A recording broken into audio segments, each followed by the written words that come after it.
You're listening to Garden Master Ken Lain and the Top 10 Gardener Podcast. Welcome to the Top 10 Garden Show.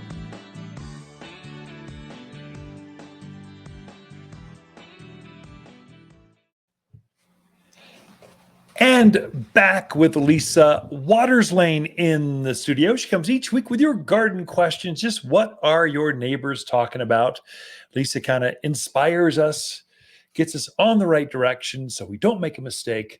And sometimes we learn from our neighbors. Oh, yeah. That's what gardening's all about. You share that. That's why it's so social. So welcome to the studio, Lisa. Thank you. So how is your garden life?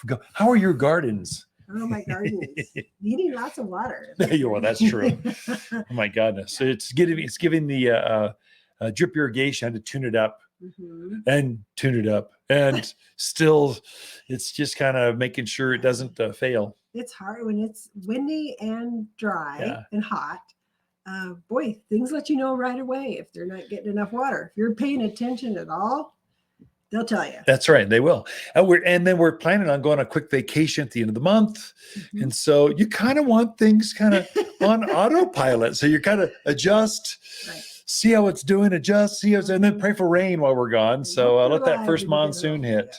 Yeah. So what kind of garden questions do we have? So lots of questions, lots of stuff going on out there. Gail in Chino has a peach tree, started out looking really good, lots of fruit. She was thrilled with it. But lately the fruit is dropping. Or in the fruit that's on there still is just doesn't seem to be growing. It's just kind of keeping that same size to it. What's going on? June or Gail, we call that. It doesn't matter if it's Chino, Camp Verde, Prescott Valley, it's Dewey, it's all the same. And again, we're 3 weeks late this year. So normally this phenomena happens in June. We call it June drop. Okay, that's the first week in July. This question probably came July 30th or June 30th or something, but it's called June drop. And what happens is the fruit has formed a lot of fruit last spring. So it flowered, pollinated, set fruit. And now the roots are trying to keep up with the fruit production. So the fruit is taking the moisture coming up from the roots. And so if there's too many fruits to keep up with this, it'll drop the weaker ones. So we call it June drop. It's trying to balance its fruit load out for the amount of moisture and irrigation you've got. Some things to watch for though. If your plant gets stressed out because of water at all, it will naturally sacrifice the fruit. It will shed the fruit because the mother plant wants to keep itself alive first and foremost.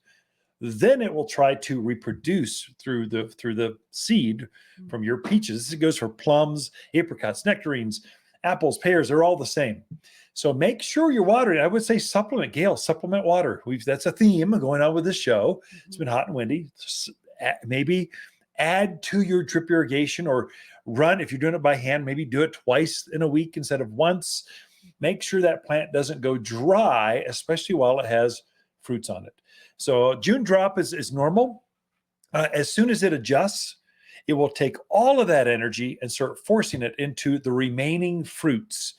And so you'll see them plump up pretty quickly.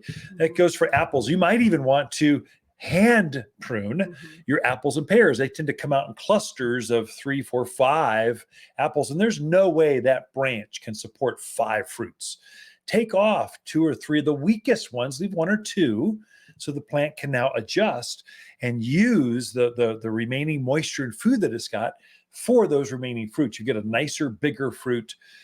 So Gail, June drop in July. That's what's going on. See us for more. And you are right. Everything is late this year. We're about 3 weeks late. So definitely. I didn't hear the late part. What was the first part of that? I said everything's running late. No, before that. Oh, you are right. I am right. I am right. That's good. I like that. I said it once. I don't need to say it again for the next 10 years. So we're good. Okay. All right. Tom in Prescott said, I heard you say, watch out for Spidermites. Wants to know what is a Spidermite? What does it actually look like? And what kind of things are you looking for? Tom, first and foremost, thank you for tuning in, listening. That's great. Attentive ear. But if you see spider webs on your plants, It's not a spider, it's Spidermites. And I'm seeing them on everything. I saw them last week. I mentioned it in passing. We probably ought to go into it a little deeper. So if you see spider webs or a webbing, like a floating web on top of your foliage, it can be on anything from roses to junipers, Alberta spruce. I've seen them on ivy. I've seen them on my flowers. It's ridiculous this year. I think it's because went from cool to hot, and all of a sudden, they'll be here until it rains real hard. They don't like moisture. They like hot and dry, and that's where Spidermites thrive. And that's what we have right now. Until we get our first rain, 2 or 3 weeks, it's going to be something to watch.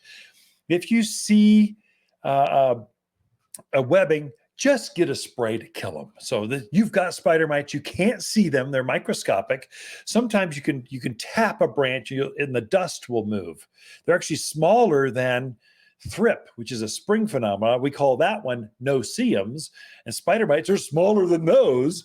And so you're not going to see Spidermite, but you'll see the damage. You've got a scarifying mouth part. They tend to scrape the tissue off of those needles of, let's say I had a yew in the shady areas of my gardens. It was there. They'll scrape the bottom tissue of a rose, and so it looks skeletonized. They got onto my cucumbers, and so you're seeing this speckled yellow. Is it yellowing? Is it tissue? What's going on? It looks weird. Spidermites. Spray them with, we got a couple things, in and out, a spray. We've got sayonara. It's not just soap and water. That's not going to phase them. You got to get to something a little stronger. You don't have to go as strong as malathion. I mean, death, toxic waste in a bottle, but you got to go stronger than, let's say, a neem oil, something inert. So come and see us, Tom. We can guide you. This is serious. If you see webbing, if you don't worry about it. If they're looking funky, take a good look at it. Maybe something is going on. Sometimes you don't see the web. Sometimes, let's say on Alberta spruce, they get down inside the spruce. This is a cute little spruce. It's a dwarf. They get down inside, and so you don't really see the spruce until it's too late.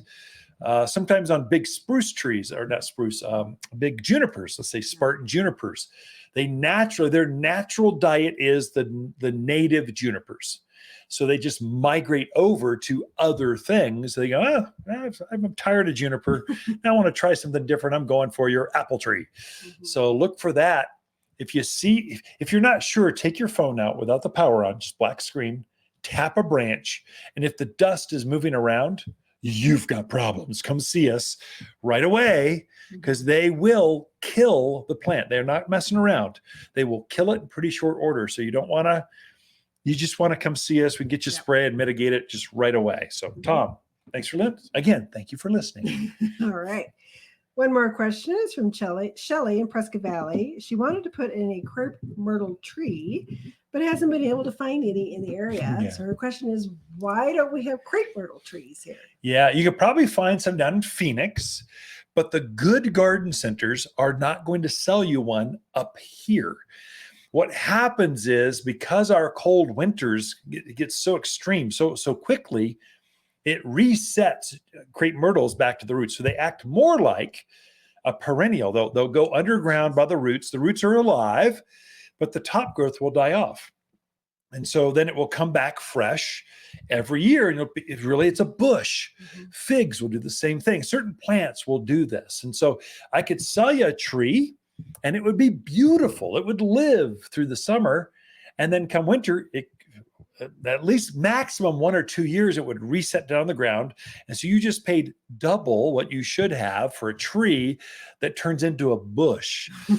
Just buy the bush. And it's because of that extreme temperature. You start to see trees down at the lower elevations where you can start to form. But even then they struggle because it's lack of humidity. They'll take the heat, but the humidity, it just... Go with the bush. We got several varieties out here. They're spectacular. Some with purple foliage, with bright pink, red, white flowers. Go with those. You'll get better. Shelley, there's better choices. So anyway, come see us. We'll give you the tour of the crepe myrtles that grow in your backyard. This is Ken and Lisa Lain, the Mountain Gardeners. We'll be right back after this. Water's Garden companion plants for July are hibiscus, maple, verbena, and crepe myrtle. Crepe myrtle flowers are intense watermelon pink, solar reds, and LED whites that cover this heat-loving shrub.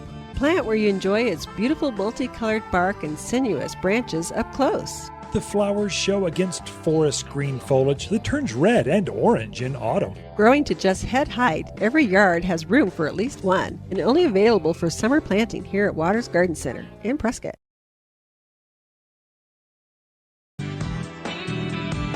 You're listening to Ken Lain, aka the Top 10 Gardener.